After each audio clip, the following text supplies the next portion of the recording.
Olá, tudo bem? Eu sou Ricardo Garé, veterinário com práticas exclusivamente que eu chamo holística, integrativa. Quem me acompanha nos canais do YouTube Reiki Veterinário, no meu site ou no podcast, Ricardo Garé Podcast, né? Eu falo muito das terapias como Reiki, como Theta Healing, comunicação animal intuitiva e as demais práticas integrativas. Só que hoje eu quero falar de um assunto muito importante que é o Covid para os animais não humanos. Será que eles absorvem? Será que eles desenvolvem o Covid? Será que eles transmitem esse coronavírus pra gente, tá? Então, muito importante que a gente sabe pouca coisa desse vírus novo. Então, a gente está aprendendo a mais e as informações podem mudar, tá? Então, hoje, dia 16 de abril de 2020, pode ser que na semana que vem a gente já tenha outras informações e se mude, tá? Então, baseado no que a gente sabe hoje, no 16 de abril de 2020. Primeiro de tudo, a gente tem 3 nomes: coronavírus, SARS-CoV-2 e Covid-19. Coronavírus é o nome da família, a família coronavírus. Então, por exemplo, cães e gatos, o Linus estava aqui do lado agora há pouco, cães e gatos, dentro da medicina veterinária, a gente já conhece o coronavírus há muito tempo para eles, tá? Só que o que acontece é que esse vírus é um vírus novo, esse coronavírus é um coronavírus novo, então da família do coronavírus, e o nome desse vírus novo é o SARS-CoV-2, SARS-CoV, com V maiúsculo, traço 2. E a doença, a patogenia, a doença que a gente chama é o Covid-19, tá? 19 porque foi do ano 2019 que se descobriu, tá? Então, só pra gente entender o que é cada nome. Então, a questão principal é, eles podem contrair esse vírus novo, o SARS-CoV-2, desenvolver o Covid-19 e eles podem ser um portador no sentido de me infectar por causa desse vírus, tá? Isso entra na questão da zoonose, que é a transmissão entre espécies, tá? A gente provavelmente tivemos contato com os animais selvagens por várias questões, tanto de exploração do ambiente externo, da natureza externa, quanto das questões de hábitos alimentares. A gente tem, geralmente, o que a gente tem de epidemia relacionado com o vírus vem de situações dessa forma, tá? Mas a questão principal é, o Linus pode desenvolver a doença e transmitir para mim? Então esse é o principal ponto que tem surgido. Surgiu muito por conta de cães e gatos. Foram 2 gatos de estimação e 2 cães na Bélgica e em Hong Kong, e depois ficou mais evidente por conta de uma tigresa chamada Nádia no zoológico de Bronx, em Nova York, tá? Que ela testou positivo para o novo coronavírus. Então, o que acontece? Eu tenho, pesquisando bastante, tem 2 principais fontes, né? A gente segue o Conselho Federal de Medicina Veterinária, que é o conselho que regulamenta a profissão a nível federal. A gente tem os conselhos regionais de medicina veterinária, que é a minha profissão, e também tenho os textos da American Veterinary Medical Association. Na American Veterinary Medical Association, ela fala que o CDC, Center for Disease Control, não recebeu nenhum relato de animais de estimação adoecendo com Covid-19. Então, adoecendo por causa do Covid-19 nos Estados Unidos, tá? O CFMV também aborda a questão da tigresa no seguinte sentido. Essa tigresa testou positivo. Segundo o noticiário dos Estados Unidos, os noticiários dos Estados Unidos, assim como outros felinos do parque, do zoológico, ela teve contato com um tratador diagnosticado com Covid-19. Ele foi diagnosticado depois, né? Esse tratador. E aí, essa tigresa apresentou sintomas leves, como tosse seca e falta de apetite, tá? De qualquer forma, eles estavam sob cuidados de alguém próxima que tinha a doença, a Covid-19, tá?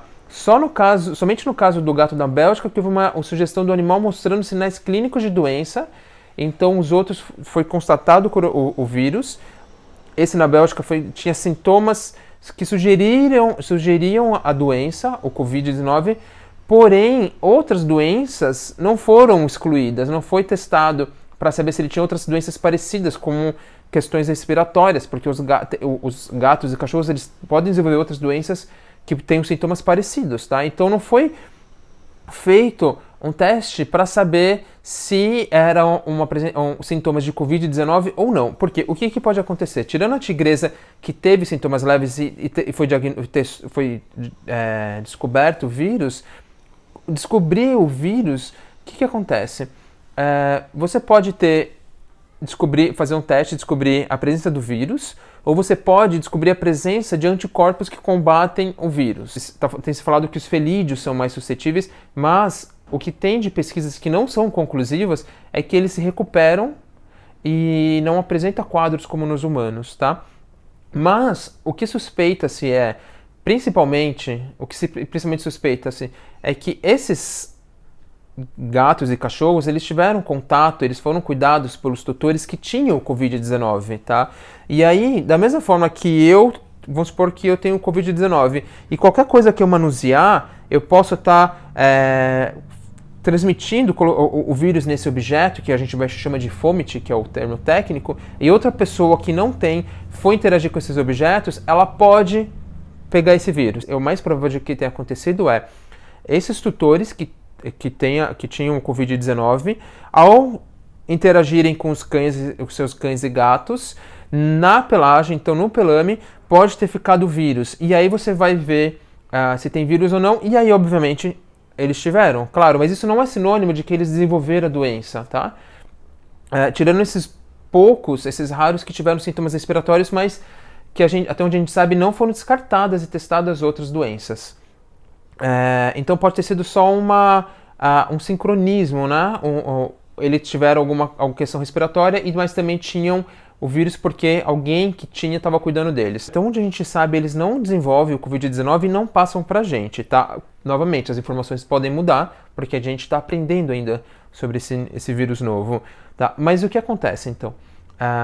Desmistificando esses casos, a princípio o que aconteceu, então, a interação com eles pode ter ficado no pelame, pode ter ficado em mucosa, eles podem ter tido contato e eles podem ter tido uma resposta imunológica ou não a eles, mas a gente não tem relatos novamente deles desenvolvendo o Covid-19, vindo a falecer ou transmitindo pra gente. Inclusive, um dos cachorros que morreu, ele tinha 17 anos, ele já tinha todo um quadro de debilidade. Então não dá pra falar que ele morreu por causa do Covid, porque muito provavelmente ele morreu por causa da condição pré-existente dele, que ele já ia morrer tendo contato ou não com o portador da doença da Covid-19, tá? Então, espero que isso traga clareza. Não precisa ficar com medo, porque as pessoas não precisam abandonar, não precisa se desfazer dos animais com medo que eles vão transmitir, porque até onde a gente sabe, todos os relatos que aparecem, que são pouquíssimos, a gente teve 4, 5, eles não apresentaram a doença, foi constatada a presença do vírus, mas isso novamente pode ser da pelagem, eles podem ter tido contato, mucosa, mas não que eles desenvolvam o Covid e transmitam pra gente, tá? Mas a gente continua acompanhando, então as informações podem ou não mudar. Mas isso não significa que a gente precisa se desfazer deles, pelo contrário, tá? Então a gente entra nas seguintes precauções relacionado aos animais não humanos. Então, primeiro, se a pessoa apresenta o Covid-19, está desenvolvido, tem os sintomas, qual que é a preocupação que ela tem com os outros humanos? De evitar contato. Então, com seus animais não humanos, como a gente não sabe exatamente como o vírus se comporta, a gente quem apresenta o Covid-19, a gente está pedindo e orientando para evitar o contato com seus cães e gatos de estimação ou outros animais não humanos de estimação, porque a gente não sabe exatamente se pode acontecer algo, se pode apresentar um sintoma leve ou não, mas para que esse cão e gato também não seja o transporte do vírus para uma outra pessoa na casa sadia. Então vamos supor que eu fico no meu quarto, eu desenvolvi o Covid-19, ou uma pessoa desenvolveu o Covid-19, ela fica reclusa no quarto, mas ela tem contato com um cão ou gato que transita pela casa. E aí pela pelagem, por exemplo, pode levar esse vírus para os outros humanos, aí sim esse humano se contaminar, se infectar, mas não porque aquele cão ou gato desenvolveu a doença, porque foi o contato pelo pelo do vírus, como se tivesse sido por um celular. Falei no celular, passei para outra pessoa na casa e a pessoa pegou sem asepsia, sem passar um álcool, sem nem fazer nada direito, e aí ela tem contato com esse vírus. Então é dessa forma, carreia o vírus dessa forma. Então a preocupação e a atenção Alguém que apresenta sintoma, não interaja com os seus animais de estimação, tá? Se tem outras pessoas saudáveis na casa, deixa esse cuidado para essas outras pessoas, tá? Se essa pessoa ela é a única que pode ter cuidado dele e isso apresenta um risco para aquele cão e gato, porque de repente ela não está conseguindo cuidar, aí precisa ser acionado veterinários para ver qual é a melhor forma. Às vezes precisa ir para um lar temporário para essa pessoa poder se recuperar. E isso leva a outras preocupações, então outras precauções, na verdade. Então, por exemplo, eu estou saudável, eu não apresento Covid-19. Isso não quer dizer que eu tive contato ou não com o vírus. Apresentar sintomas ou não, ou desenvolver o Covid-19 não tem a ver com eu não ter tido contato. Eu posso ter tido contato e não ter apresentado nada, meu sistema imunológico ter dado conta disso. Mas, o que a gente faz para evitar as orientações a partir de agora? Evitar de ir para a rua com os cães, tá? Por quê? Porque ele pode ter contato com os outros cães, ele pode ter contato com outras pessoas que têm o vírus, ou cães que estão carregando na pelagem, por exemplo, por causa do tutor que pode ter o vírus, com sintoma ou não, com desenvolvimento da doença ou passar por local que outro cachorro acabou de passar e, através do pelo, acabou tendo contato, tá? E, por mais que ele não contraia a doença e não vai infectar os outros, ele pode trazer para casa, como, por exemplo, no mercado. Eu compro algo, se eu não faço asepsia naquele produto, eu coloco dentro de casa e as outras pessoas vão manusear aquele produto que eu trouxe de um mercado, elas podem entrar em contato com esse vírus. É o mesmo princípio, tá? Então, o que a gente pede para evitar nesse momento? De sair com os cães para a rua. Façam brincadeiras dentro de casa, tá? Necessidades agora, onde for possível dentro de casa. Precisou sair, aqueles casos que os cães só fazem necessidade fora, quando entrar, faz uma asepsia muito bem feita das patas, tá? Então, espero que tenha trazido clareza se os animais não humanos podem ou não desenvolver a doença e podem ou não transmitir pra gente.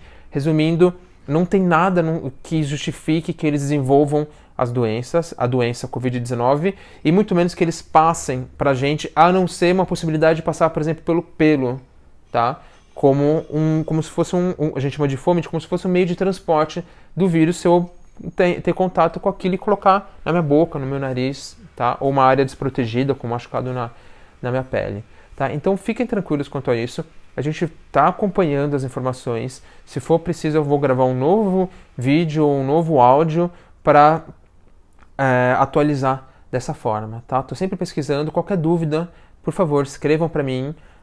E eu converso com outros veterinários, dependendo se for de um outro tema que eu não trabalho. Eu pretendo trazer outras visões também dentro do que a medicina chinesa tá, a visão da medicina chinesa, da homeopatia, a visão do arquétipo, da metáfora desse vírus, fica para um outro momento, tá bom?